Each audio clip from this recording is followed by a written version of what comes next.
අද අපි කියන්න යන්නේ චීනය කරන්න යන අමුතු වැඩක් ගැන. මේට අවුරුදු කිහිපයකට ඉහතදී තායිවානයට අසන්න චීන ගුවන්පත කිහිපයක් වෙත ඔවුන්ගේ පැරණි ගුවන් යානා විශාල ප්‍රමාණයක් වෙනත් ස්ථානයක සිට රැගෙන ඇවිල්ලා තියෙනවා කියලා චන්ද්‍රිකා ඡායාරූප මගින් තහවුරු වෙලා තියෙනවා. ඒ විදිහට ගෙනත් තියෙන චීනයේම නිෂ්පාදිත පැරණි ගුවන් යානයක් වන J6 කියන ගුවන් යානාව වෙන අතර මෙවැනි විශාල යානා ප්‍රමාණයක් හදිස්සියේ මේ ස්ථානය වෙත ගෙන ආවේ ඇයි කියන ප්‍රශ්නේ බොහෝ දෙනෙක්ට ඇති වුණා. ඒ අනුව සිදුවන සොයා බැලීම් වලින් පසුව මේවා නවතම ඩ්‍රෝන් යානා ලෙස නියමුවන් රහිතව ගුවන් ගති කිරීම සඳහා වැඩි දියුණු කිරීමට රැගෙන ආ බවක් තමයි සඳහන් වුනේ. එහෙනම් අද වීඩියෝ එකෙන් මොකද චීනය මෙහෙම දෙයක් කරේ කියන දේ වගේම මෙහෙම කිරීමෙන් චීනයට ඇති වාසිය මොකක්ද කියලා අපි හොයලා බලමු.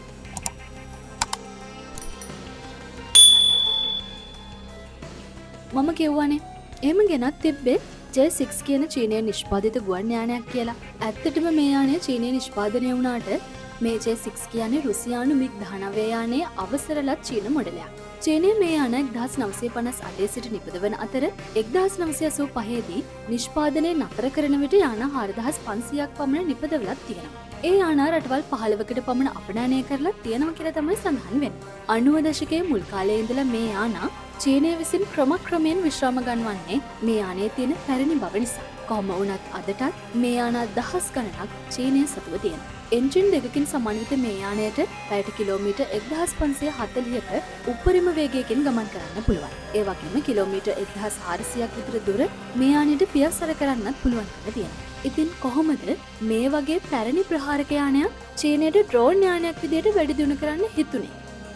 ඇත්තටම මේ විදිහට පැරණි ප්‍රහාරක ගුවන් යානයක් නියමුවන් රහිතව යොදා ගන්න පුළුවන්ද කියලා මුලින්ම හොයලා බැලුවේ ඇමරිකාව විසින්. ඒ ඔවුන්ගේ F-16 යානාවක් නියමුවන් රහිත පියාසර කරන්න පුළුවන්ද කියලා. මේ විදිහට F-16 යානාවක් ඩ්‍රෝන් යානාවක් විදිහට වැඩි දියුණු කරේ ඒ මගින් Taman නිපදවන මිසයිල් වල සාර්ථකත්වය මැනගන්න වගේම ඒ මිසයිල් වැඩි දියුණු කිරීමට අවශ්‍ය දත්ත ලබා ගැනීමට. ඒ කියන්නේ මේ Cube F-16 ලෙස හැඳින්වෙන F-16 ඩ්‍රෝන යානය යොදාගන්නේ ටාගට් ඩ්‍රෝන් එකක් විදිහට. පසුව මේ යානය ගුවන් නියමුවන් පුහුණු කිරීමේදී ඔවුන්ට ඇත්තටම ප්‍රහාරක යානයක් විනාශ කිරීමේ අත්දැකීම් ලබා දෙන්නත් යොදා ගන්නවා. මුලින්ම මේ පැරණි F-16 යානා ටාගට් ඩ්‍රෝන් එකක් ලෙස වැඩි දියුණු කරන්න පටන් ගන්නේ 2010 වසරේදී. එදා සිට අද දක්වාම මේ ආකාරයෙන් නියමුවන් රහිත ලෙස ගුවන් ගත කළ හැකි යානා 100කට අධික ප්‍රමාණයක් නිපදවා ඇති අතර මේවා තවදුරටත් තම පුහුණුවීම් සඳහා ඇමරිකාව විසින් යොදා ගන්නවා. ඇමරිකාව මේවා යොදාගන්නේ පුහුණුවීම් හා පරීක්ෂණ කටයුතු වලටනේ. එතකොට චීනය ඔවුන්ගේ පැරණි J6 යානා යොදාගෙන නිපදවලා තියෙන නියමුවන් රහිත යානා යොදාගන්නේ ඇයි කියලා අපි දැන් බලමු. දැනට චීනයට මේ තරම් පුහුණුවන් රහිත යානා අවශ්‍ය වෙන්නේ නම් පුහුණු ක්‍රේම් වලට නෙවෙයි කියලා තමයි ආරංචි වෙන්නේ. මොකද මේ වෙන විටත් මෙවැනි ගුවන් නියමුවන් නොමැති පියාසර කළ හැකි ලෙස වැඩි දියුණු කළ J6 යානා 600කට වැඩි ප්‍රමාණයක් චීනය සතුව තියෙනවා කියලා තමයි විශ්වාස කරන්නේ. ඒත් සමහර විට මේ ප්‍රමාණය මීට වඩා බොහෝමයක්ම වැඩි වෙන්නත් පුළුවන් කියලා මේ වෙන විට අනුමාන කරනවා. ඉතින් මේ පැරණි J6 යානා ඔවුන් යොදාගන්න බලාපොරොත්තු වෙන්නේ තායිවාන ආක්‍රමණයකට කියලා තමයි බටහිර යුද්ධ විශේෂඥයන් පවසන්නේ. ඒ කියන්නේ මේ යානා මගින් තායිවාන ගුවන් ආරක්ෂණ පද්ධතිය අඩපණ කිරීම තමයි මූලික අරමුණ වෙන්නේ. ඒක වෙන්නේ මෙහෙමයි. මෙවැනි යානා විශාල ප්‍රමාණයක් එකවර තායිවාන ගුවන් ආක්‍රමණය කිරීම මගින් ඔවුන්ගේ ගුවන් ආරක්ෂණ පද්ධතිය ක්‍රියාත්මක වෙන අතර ඒ මගින් තර්ජනය අඩු පැරණි J6 යානා විනාශ වුණත් තාක්ෂණිකව දියුණු චීන බෝම්බ හෙළන යානා හා අනිත් ප්‍රහාරක යානා ආරක්ෂා කිරීමට මේ ඩ්‍රෝන් යානාවලට පුළුවන් වෙනවා. ඉතින් ඒ නිසාම අනිත් චීන ප්‍රහාරක යානාවලට මේ ගුවන් ආරක්ෂණ පද්ධති සොයාගෙන ඒවට ප්‍රහාර එල්ල කරන එක තාම පහසු වෙනවා වගේම ඒ නිසාම චීනයට වැඩි හානියක් නොවීමත් ඉබේම සිදු වෙනවා. මේ J6 යානා චීනයට තවත් විදිහකට යොදා ගන්න පුළුවන්.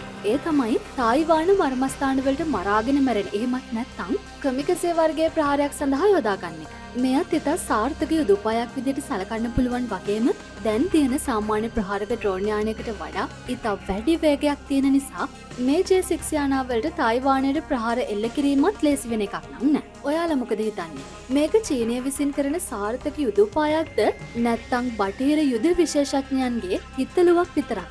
මොකද මේ J6 ඩ්‍රෝන් යානා යුද්ධ හවියක් ලෙස යොදා ගන්නවා කියලා චීනය කිසිම විදියකින් පිළි අරගෙන නම් නෑ. එහෙනම් අදට වීඩියෝ එක ඉවරයි.